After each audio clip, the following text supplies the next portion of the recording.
እነማን ናቸው እንቁዎቹ? ተመልከቱ። እኒህ የዋጣቸው እንቁዎች በእንቁ ተመሰሉ እንጂ እንቁዎች እንዳልሆኑ አወቀ። እነዚያ ሶስቱ እንቁዎች የተባሉት ሶስቱ አካላት ሥላሴ በንጽሕት ድንግል ማርያም እንዳደሩ በሆዱ ገብተው አደሩ። ማናቸው? ሥላሴ ናቸው። አዑዙ ቢላህ። አምላካቸው እንደ ኪኒን በውሃ ይዋጣል። ይሄን የምታመልከው ክርስቲያን ወገን፣ ህዝቡም ዲያቆናቻቸውም እንዳሰሙ የፈለጉት ይሄን ነው። ግን ሰምታችኋል። አልሐምዱሊላህ።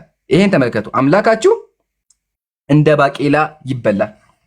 ሶስተኛ ትንቢተ ኢሳይያስ ላይ እግዚአብሔር የሚናገረው በጣም ወሳኝ ነገር አለ። እሱን ነገር አዳምጡ። እግዚአብሔር ምን አለ? ለረጅም ጊዜ ዝም አልኩኝ፣ ጸጥ አልኩኝ፣ ራሴን ገታሁ። አሁን ግን ምጥ እንደያዛት ሴት እጮሃለሁ፣ ቁና ቁና ተነፍሳለሁ አለ እግዚአብሔር። እግዚአብሔር እንዴት ነው የሚጮኸው? ምጥ እንደያዛት ሴት ይጮሃል እግዚአብሔር። አምላካቸው ምጥ እንደያዛት ሴት የሚያምጥ አምላክ ነው ያለው። ጥያቄያችን የሚሆነው እግዚአብሔር አስቀድሞ ማለት ተመክቶ እግዚአብሔር ተናገረው ነገር አለ ትንቢተ ሚልክያስ ላይ። አሁን ለምን ትጮያለሽ? እግዚአብሔር አንድ ሰው አገኘና ምን አለ? አሁንስ ለምን ትጮያለሽ? እንደምትወልድ ሴት ምጥ የደረሰብሽ ንጉሥ ስለሌለሽ ነው ይላል እግዚአብሔር። ሴቷ ምን አላት? አንቺ ሴት የምትጮሂው እንደ ርጉዝ ሴት ንጉሥ የለሽም እንዴ ይላታል። ስለዚህ እግዚአብሔር የጠየቀውን ጥያቄ ደግመን እንጠይቀዋለን። ስለዚህ ምን እንጠይቀዋለን? እግዚአብሔር ምጥ እንደያዛት ሴት የምትጮኸው አምላክ ስለሌለ ነው እግዚአብሔር። እግዚአብሔር ራሱ ምን አለ? ሴቷን አንቺ የምትጮሂው ንጉሥ ስለሌለሽ ነው አለ። እኛ እግዚአብሔር የጠየቀውን ጥያቄ ደግመን እንጠይቃለን። እግዚአብሔር እንደ ርጉዝ ሴት የምትጮኸው ንጉሥ ስለሌለ አምላክ ስለሌለ ነው?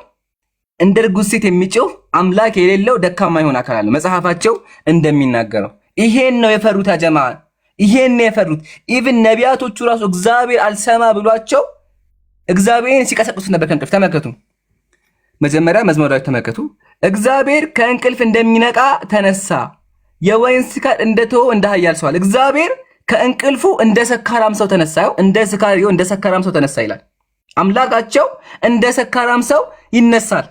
ማን ነው የቀሰቀሰው? ተመልከቱ፣ የቀሰቀሰው ማን ነው? መዝሙረ ዳዊት የእግዚአብሔር ቃል ምዕራፍ 44 ቁጥር 23 ላይ አቤቱ ንቃ፣ ለምን ትተኛለህ አለው። ነብዩ ዳዊት ምን አለው? ለምን ትተኛለህ? የት ላይ? 44 ላይ። መዝሙረ ዳዊት 44 ላይ ዳዊት ምን አለ? እግዚአብሔር ተነሳ ከእንቅልፍ አለው። እግዚአብሔር ዳዊትን ከእንቅልፍ ተነሳ አለው። እንዳለው መሰረት እግዚአብሔር እንደ ሰካራም ሰው፣ ያው እግዚአብሔር ከእንቅልፍ እንደሚነቃ ተነሳ፣ እንደ ሰካራም ሰው ተነሳ። ይሄን ነው ክርስቲያን ወገን አምላካችሁ ብላችሁ የምታመልኩት። ቃላቶቹ ሊከብዳችሁ ይችላሉ፣ አውቃለሁኝ፣ እረዳችኋለሁ። ግን ደግሞ ዲያቆኖቻችሁ ይሄን ነገር እስካሁን ደብቀውባችሁ ነው። እሺ ፕሊዝ፣ መጥፎ ነገር እንዳይመስላችሁ፣ ኦኬ። ተጨማሪ እግዚአብሔር የሚያደርገው አንድ ነገር አለ። እርሱ ምንድነው? እግዚአብሔር ይሮጣልም ይበራልም። እግዚአብሔር ይሮጣልም ይበራልም። ይሄን ደግሞ የተናገረው የገዛ መጽሐፍ ቅዱሳቸው ነው። መጽሐፈ ሳሙኤል ካለ ምዕራፍ 22 ተመልከቱ። ሰማዮችን ዝቅ ዝቅ አደረገ፣ ወረደ፣ ጨለማ ከእግሩ በታች ነበረ፣ በኪሩቤል ላይ ተቀምጦ በረረ። እግዚአብሔር በረረ ይላል። ክርስቲያን ወገን አዳምጠኝማ። የሚበር አምላክ እንዴት ነው የምታመልኩ? አእምሮ ይቀበለዋል? ኮሜንት ላይ ጻፉላቸው። በራሪው እግዚአብሔር ብላችሁ ጻፉላቸው እንዲገባቸው። እግዚአብሔር ያው መጽሐፉ እንደሚለው ተቀምጦ በረረ ይላል። የሚበር አምላክ ለምንድን ነው የምታመልከው? ይሄን ሁሉም ሰው ከዚህ በኋላ ሁሉም ሰው ይሄን ጥያቄ መጠየቅ አለበት።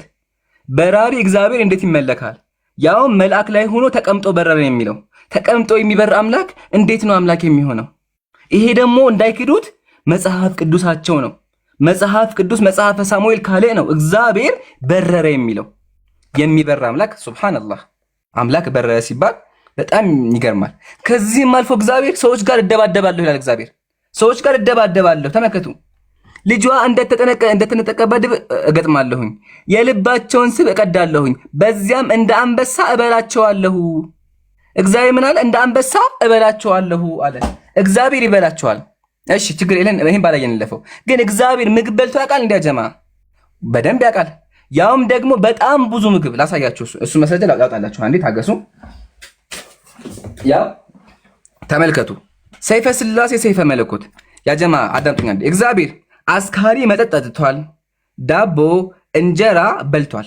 መጽሐፉ ነው ያለው። እሺ ሀባይቢ መጽሐፉ ነው ያለው። እንዳይደበራችሁ ፕሊስ ባካችሁ። እሺ ስናገር መጽሐፉ የሚለውን የምናገረው በማስረጃ፣ ካለ ማስረጃ አላወራም። ያው ሰይፈ ሥላሴ ሰይፈ መለኮት እንክፈተው አንዴ። ያው እንደዚህ ይላል። ተከታተሉ ከኔ ጋር። በሶስተኛው ቀን አጋዕዝተ ዓለም ሥላሴ የአብርሃምን የልቦና ቆራጥነት አይተው የሰይጣንን ተንኮል አይተው ወደ አብርሃም ቤት ሄዱ። የክርስቲያኖች ሶስቱ አምላኮቻቸው ወደ አብርሃም ቤት ሄዱ። የመጀመሪያ ጥያቄያችን ክርስቲያን ወገን እንዴት ብለን ሶስት አምላክ የምታመልከው? ይሄ የመጀመሪያ ጥያቄ ነው። ወደ አብርሃም ቤት ከሄዱ በኋላ ምን አደረጉ?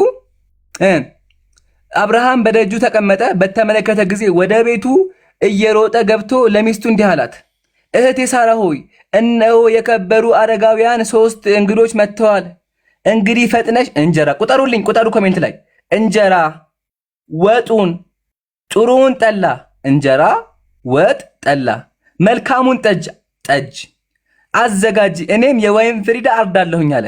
እንጀራ ወጥ ጠላ ጠጅ፣ በጣም ብዙ ምግብ ነው። ተመልከቱ አለ። ሳራ ሚስቱም እሺ ጌታዬ እንዳልከኝ ያደርጋለሁ አለች። ከዚህም በኋላ ለእያንዳንዳቸው ለየራሳቸው ታላላቅ ዳቦ ለአምላክ ወፍራም ዳቦ ተጋገረለት። ጠላው ጠጁ አለ፣ ዳቦም ተጋገረ። ያው ታላላቅ ዳቦ ያው ጠጅ፣ እዚህ ጋር ጠጅ ቃል በቃል ስድብ አይደለም፣ መጽሐፋችሁ ነው። ጠጅ ነው አምላካችሁ። ጠጅ ተጥቷል። ጠጅ ያው ጠጅ የሚጠጣ አምላክ ያለው። ትቀጥል።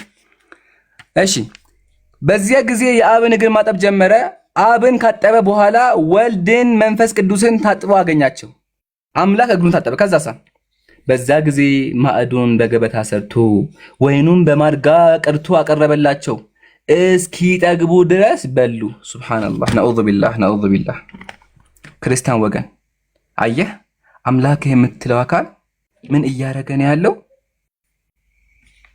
እየበላ ነው ያለው። ጠጅ የሚጠጣ አምላክ፣ ዳቦ የሚበላ አምላክ። ነዑዙ ቢላህ።